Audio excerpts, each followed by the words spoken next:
जिस धर्म में ऊंच और नीच की बात की जाती हो हम उसके खिलाफ है।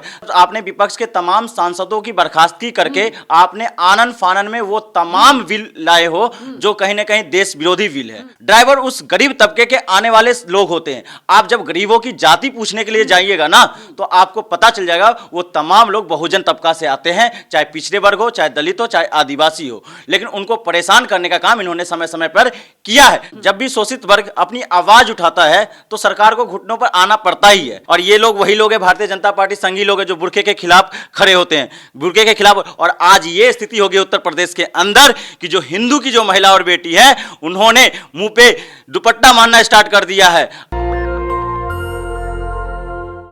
मध्य प्रदेश के डीएम कहते हैं ट्रक ड्राइवर हो तो ट्रक ड्राइवर की तरह बात करो, तुम्हारी औकात क्या है। और ट्रक ड्राइवर जवाब देता है डीएम साहब को, डीएम साहब हमारी औकात कुछ नहीं है और औकात के लिए हम लोग लड़ाई लड़ रहे हैं। पूरा मामला जो है, पूरा वीडियो सोशल मीडिया पर वायरल होता है। इसके बाद सीएम साहब कार्रवाई करते हैं और कहते हैं कि डीएम को हमने हटा दिया है। पूरे देश के लोगों में गुस्सा है। भारतीय जनता पार्टी की मध्य प्रदेश में सरकार है लेकिन ट्रक ड्राइवरों की नहीं सुनी जा रही है। वैसे पूरे देश में लगातार बीते 2 दिनों से ट्रक ड्राइवर आंदोलन कर रहे हैं। मेरे साथ हैं सुमित शर्मा। कैसे देखते हैं सुमित भाई इसको?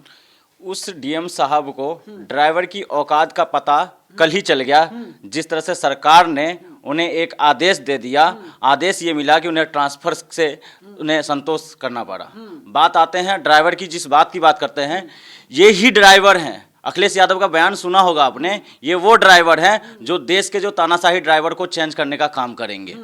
बात आते हैं यहाँ पे जिस तरह से भारतीय जनता पार्टी तमाम मुद्दों पर समय समय पर किसानों को, महिलाओं को, मजदूर वर्ग को और अब ड्राइवरों को हमेशा शोषण करने का काम करते हैं और अपमान करने का काम करते हैं। तो अब इन लोगों ने अपना एक जिम्मा और एक अपनी जो उनकी भूमिका है उनको इन्होंने उठा लिया और संयुक्त रूप से अब इस तानाशाही सरकार के खिलाफ खड़ी हो गई है। क्या आपको नहीं लगता कि मोदी जी ने कानून बनाया है, बाकायदा लोकसभा में चर्चा हुआ, राज्यसभा गया, फिर इसके बाद राष्ट्रपति के पास गया, तो मोदी जी ने कुछ सोचा होगा तभी कानून बनाया।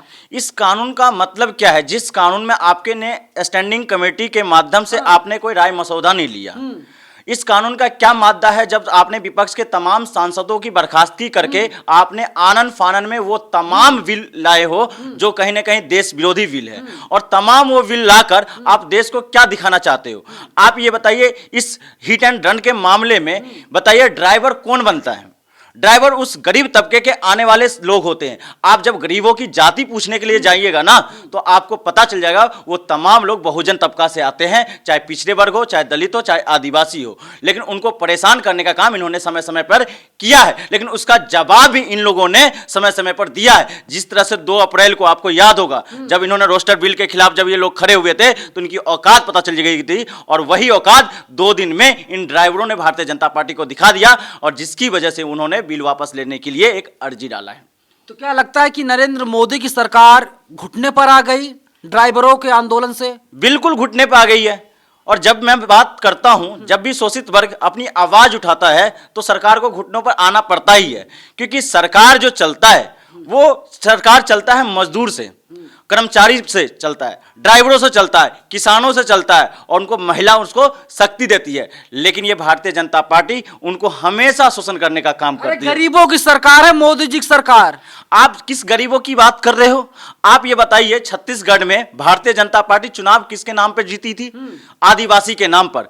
और आज छत्तीसगढ़ में क्या हो रहा? हसदेव का जंगल काटे जा रहे हैं, और किसको खुश करने के लिए काटे जा रहे हैं? उस अडानी को खनन का अड्डा देने के लिए। और आज हसदेव के जो आदिवासी समुदाय है, जंगल के पीछे कहां जा रहे हैं? आदिवासी व्यक्ति को तो सीएम बना दिया गया है, और क्या चाहिए? कितना सम्मान चाहिए? आपने वही बात कही। एक कुल्हाड़ी में जो बेट लगा होता लकड़ी, मैं एक उदाहरण देना चाहता हूं। एक पेड़ को जब बात आती है कुल्हाड़ी में, तो एक पेड़ जो पूरा वृक्ष किसको देता है? वोट उसी पेड़ को, उसी बेट को देता है, लकड़ी को देता है। क्यों देता है? कहता है वो मेरे परिवार का है, मेरे साथ कुछ अनहोनी नहीं करेगा। लेकिन बात में क्या करता है? काटने का काम वही उसी परिवार का सदस्य करता है। उसी तरह से बात यहाँ पे हसदेव के जंगल में उस आदिवासी मुख्यमंत्री साहब कर रहे हैं। आपने ओम बिरला को तो अंदर जाने दिया बालाजी मंदिर के अंदर, लेकिन उसी बालाजी मंदिर में जब राष्ट्रपति महामहिम गई तो जगन्नाथ मंदिर में तो उनको अंदर जाने नहीं दिया। तो बात ये कहाँ तक वाजिब है, ये सबको समझने की जरूरत है। आदिवासी हैं भाई, मंदिर में जाने का अधिकार, पूजा पाठ कराने का अधिकार, करने का अधिकार तो ब्राह्मणों को है। कहाँ चली गई थी मंदिर में? आदिवासी हैं, रामनाथ कोविंद साहब भी गए थे मंदिर में, नहीं जाने दिया गया। अरे दलित आदिवासियों के लिए मंदिर नहीं है भैया।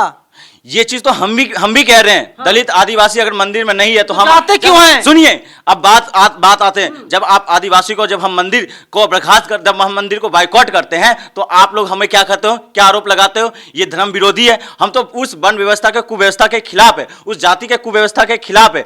हमने फिर बाद में कहा जिस धर्म में ऊंच और नीच की बात की जाती हो हम उसके खिलाफ है। तो आप ये कहते हो मंदिर के नाम पर, आप उसी मंदिर के नाम पर हमारे जो लोग हैं, बहुसंख्यक जो बहुजन लोग हैं, उनकी भावनाओं से खेलने का काम करते हो। और उन बहुजनों को हम अगर जगाने का काम करते हैं तो हम धर्म विरोधी हो जाते हैं। और हम बात करते हैं, आपने कहा, हम कहते हैं कलम और किताब की हमेशा बात करते हैं, वैज्ञानिक तर्क की बात करते हैं। लेकिन आज पता है आपको क्या हो रहा है? वो तमाम नेताओं के साथ क्या हो रहा है? जब वो वास्तविकता की बात कर रहे हैं तो उनको क्या किया जा रहा है? उनको धर्म विरोधी के नाम पर, विवादित बयान के नाम पर तमाम वो जो मनु मीडिया है वो चलाने का काम करती है, उनको नीचा दिखाने का काम कर रही है।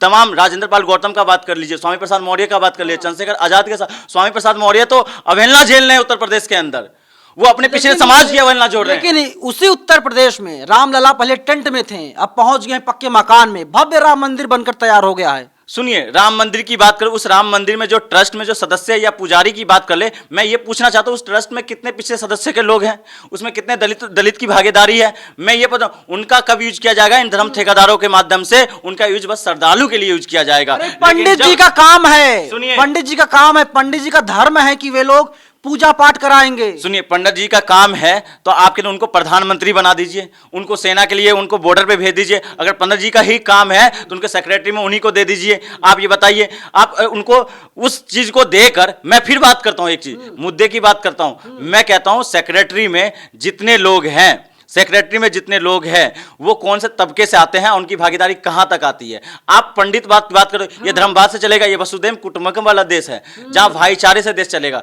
मोदी जी ने बता दिया है कि उत्तर प्रदेश में राम राज्य है, सिर्फ यूपी नहीं बल्कि पूरे देश में राम राज्य है, सबको बराबरी का अधिकार है, देश हमारा संविधान चल रहा है। सुनिए, उस योगी आदित्यनाथ की विकास की बात करते हो, उस उत्तर प्रदेश में योगी आदित्यनाथ कोई काम किया या नहीं किया? उन्होंने एक काम जरूर किया। क्या काम किया उन्होंने? एनसीआरबी की रिपोर्ट बताती है कि उत्तर प्रदेश में सबसे ज्यादा महिलाओं पे अपराध बढ़ा है। एनसीआरबी का यह भी रिपोर्ट बताता है कि उत्तर प्रदेश में सबसे ज्यादा अपहरण का केस बढ़ा है। उत्तर प्रदेश की एनसीआरबी की रिपोर्ट यह भी बताता है कि उत्तर प्रदेश में सबसे ज्यादा अगर किसी का बढ़ा है तो हत्या का आरोप बढ़ा है। योगी जी उसमें क्या करें? आप देखिए, बीएचयू केस ले लीजिए, बीएचयू केस में तीनों आरोपी पकड़े गए। हालांकि वो अलग बात है कि 60 दिन लग गए थे, पुलिस मामले की जांच कर रही थी, जबकि तीनों ताकतवर नेता भारतीय जनता पार्टी के सदस्य थे। ये सुनिए, 60 दिन क्यों लगा आपको पता है? 60 दिन इसलिए लगा क्योंकि ये लोग चाहते थे मामला को रफा दफा करना चाहते थे।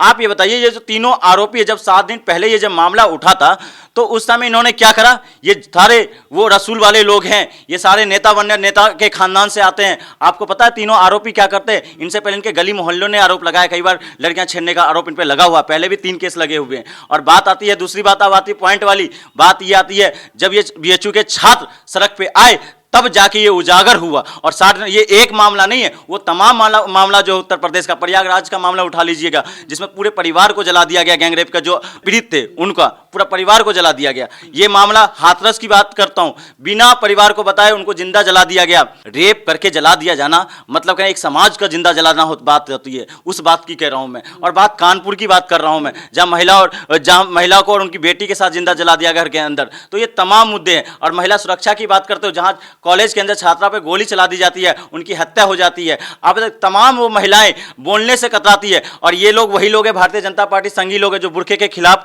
खड़े होते हैं, बुर्के के खिलाफ। और आज ये स्थिति हो गई उत्तर प्रदेश के अंदर कि जो हिंदू की जो महिला और बेटी है, उन्होंने मुंह पे दुपट्टा मारना स्टार्ट कर दिया है। आप ये बताइए, अब ये मैं एक ही बात कहना चाहता हूं, आप बेटियों को उनके जिस्म को कपड़े से तो ढक सकते हैं, लेकिन इन संघी जो शैतानी लोग हैं उनके विचारों को आप बदल सकते हो? ये बात संघियों से पूछना चाहता हूं। मैं बात उन तमाम बेटियों के लिए पूछना चाहता हूं।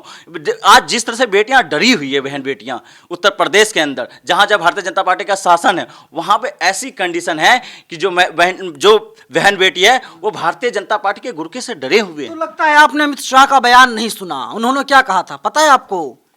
कि रात के 12 बजे कोई भी बहन बेटी गहने लाद कर चले यूपी की सड़कों पर, कोई भी घटना, कोई भी हादसा उनके साथ नहीं हो सकता। अमित शाह जी ने जब ये बयान दिया था, उसके अगले दिन ही गाजियाबाद के अंदर उनके ही भारतीय जनता पार्टी के विधायक प्रदीप चौधरी हैं, उनके माताजी का गहना चोरी हो जाता है सुबह मॉर्निंग वॉक में। तो आप स्थिति और हालात, जब उनके विधायक सेफ नहीं है, विधायक के परिवार सेफ नहीं है, तो आप समझ रहे किस तरह से गुंडाई चल रही है उत्तर प्रदेश के अंदर। वो अपने बयान पे ही अपना वो देख ले कि क्या स्थिति है। कार्रवाई तो सरकार कर रही है, पुलिस कार्रवाई कर रही है। पुलिस कार्रवाई कब करती है? पुलिस कार्रवाई कब कर रही है आप बताइए? जब ये छात्र सड़क पे नहीं आते तो पुलिस इसको फाइल में बंद कर देते। और वो तीनों आरोपी मध्य प्रदेश में 2 महीने तक प्रचार में शामिल रहे, आला नेताओं का प्रचार किया, और उसके बाद जब उन्हें लगा कि मामला रफा दफा हो गया है, तब वो बनारस के अंदर आते हैं। लेकिन उन्हें यह नहीं पता था कि ये लोग जागरूक छात्र ये सड़क पे आएंगे और इनको अंदर डलवाने का काम करेंगे। तब जाके सरकार ने निर्णय लिया। आप आते उत्तर प्रदेश की ही बात कर लेता हूं। आज स्थिति हालात क्या है आज देख लीजिए। वहां प्रेम यादव के साथ क्या हुआ है, इनके साथ क्या हो रहा है। लेकिन सुनिए, सुशांत सिन्हा है, टाइम्स नाउ नव भारत में काम करते हैं। वे कहते हैं कि मुलायम सिंह का बयान था कि लड़के हैं, गलती हो जाती है, और ये लड़के हैं, इनसे भी गलती हो गई होगी। सुनिए, आप ये बताइए, मुलायम सिंह यादव क्या आज जिंदा हैं? अब मैं बताऊं, मुलायम सिंह की बात को लेकर जो चल रहे हो, मुलायम सिंह यादव ने लड़कियों के लिए ऐसे कई, अखिलेश यादव की बात कर रहा हूं, जो उन्होंने योजना उस बीच में लाया, उन्होंने सुकन्या योजना के नाम पर कई लड़कियों को सशक्तिकरण देने का काम किया। उन्होंने कई योजना के माध्यम से साइकिल बांटकर लड़कियों को सशक्त करने का काम किया। और यहां तक कि उन्होंने विश्वविद्यालय और महाविद्यालयों में उन्हें अलग से उन्हें छात्रवृत्ति के नाम पर दिया जाता था, जिससे उन्हें प्रोत्साहन मिलती थी। आप उनकी बात कर, उनकी तुलना करते, और इन्होंने तो बेटी बचाओ बेटी पढ़ाओ की जगह बेटी बचाओ बेटी पढ़ाओ की बात किया था। क्या आप वही रणनीति पे भारत जुबान है फिसल जाती है। मोदी जी हैं, बहुत बिजी रहते हैं। सुनिए, जुबान एक प्रधान का कभी फिसलना नहीं होता है। एक प्रधान का दायित्व होता है कि वो बोल क्या रहा है। लेकिन और मोदी जी प्रधानमंत्री नहीं, प्रधान सेवक हैं। सुनिए, किस प्रधान सेवक की बात कर रहे हैं? उस प्रधान सेवक की बात कर रहे हैं जहां पे किसान परेशान है, जहां पे मजदूर परेशान है, जहां पे बहन बेटी परेशान है, जहां पे कर्मचारी संघ के लोग परेशान है, हमारे जैसे युवा परेशान है, और धर्म विशेष के लोग हैं वो लोग परेशान है, जो जाति और समानता की बात करते हैं वो लोग परेशान है, जहां पे सदन के अंदर लोकतंत्र की बात करने वाले सांसदों की बर्खास्तगी हो जाती है और सदन की गरिमा धूमिल है, वो लोग परेशान है। तो आप ये बताइए, प्रधान सेवक है, प्रधान सेवक किसको कहते हैं? वो सेवक किसी का है तो अंबानी और अडानी के सेवक होते हैं। जी एक बात बताइए, मुसलमानों को टाइट कर दिया गया है, खुश नहीं है आप? सुनिए, किस मुसलमानों की टाइट करने की बात कर रहे हैं? ये वही देश है जहां पे भाईचारे के साथ ये हमेशा ये देश चला है। आप ये बताइए, इस देश में क्या एपीजे अब्दुल कलाम ने अपनी सहभागिता नहीं दिया है? तो महापुरुष नाराज हैं आप, युग पुरुष नाराज हैं, मोदी जी युग पुरुष हैं। सुनिए, आपके लिए मोदी जी योग पुरुष हो सकते हैं, हमारे लिए अगर धार्मिक उन्माद की राजनीति अगर कोई कर रहा है तो वो मोदी जी है।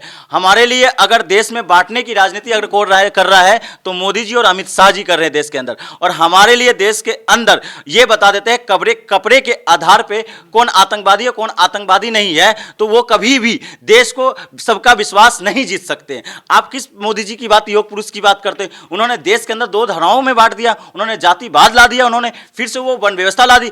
आज ये विडंबना है कि आज स्वामी प्रसाद मौर्य जैसे लोग, आज राजेंद्र पाल गौतम जैसे लोग, आज चंद्रशेखर जैसे लोग अगर समाज को जगाने का काम करते हैं तो वो समाज स्वीकारता नहीं है ना।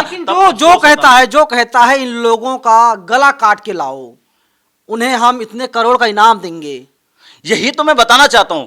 आज जो बात यहां बराबरी की करेगा ना, उनके साथ ये कुबर्ताव करेंगे। आप ये तालिबानी सोच लाना चाहते हैं देश के अंदर, वो मनुस्मृति लाना चाहते हैं देश के अंदर, ये संविधान को खत्म करना चाहते हैं देश के अंदर। मैं बार बार इसी बात को कहता हूं, मैं फिर ये कहता हूं, राम मंदिर के नाम पर जिस तरह से आज तमाम जो मनु मीडिया है उसमें क्या चल रहा है, उसमें यही तो चल रहा है। हर जगह यही मंडली चल रही है, यही मंडला चल रहा है। आप ये बताइए, ये जो तारीख जो डिसाइड किया गया है ना, आपको पता है तारीख डिसाइड, मैं फिर बता रहा हूं, तारीख जो डिसाइड किया है इसके पीछे की रणनीति संघ की रणनीति है। 22 जनवरी क्यों डिसाइड किया गया है पता है आपको?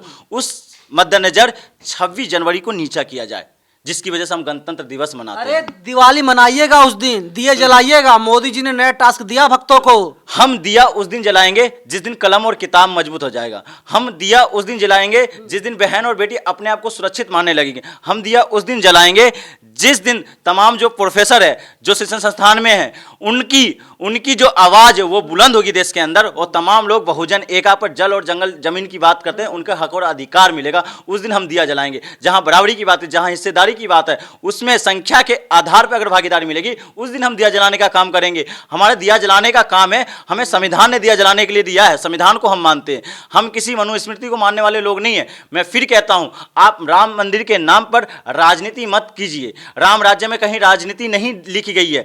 वो तो बराबरी की बात करते थे, बात अगर राम राज्य के किसी उनकी बातों विचारों में करे तो। लेकिन हमें क्या है, हमें भावनाओं से खेला जाता है हमारे साथ, और हम उन भावनाओं में आ जाते हैं, और देश आज कहीं न कहीं इससे परेशान है, और इस परेशानी से दूर हम जैसे लोग ही कर सकते हैं। चलिए, भावनाओं से खेला जाता है और टीवी मीडिया एजेंडा चलाती है सुबह से लेकर के शाम तक, चाहे दिन हो चाहे रात हो। जब भी आप टीवी खोलेंगे तो पता चलेगा कि एक धर्म विशेष का लगातार प्रचार किया जा रहा है। एक व्यक्ति और एक संगठन का ही लगातार टीवी वाले प्रचार करने का काम कर रहे हैं। फिलहाल पूरी बातचीत पर आप हमें अपनी राय कमेंट बॉक्स में जरूर बताइएगा।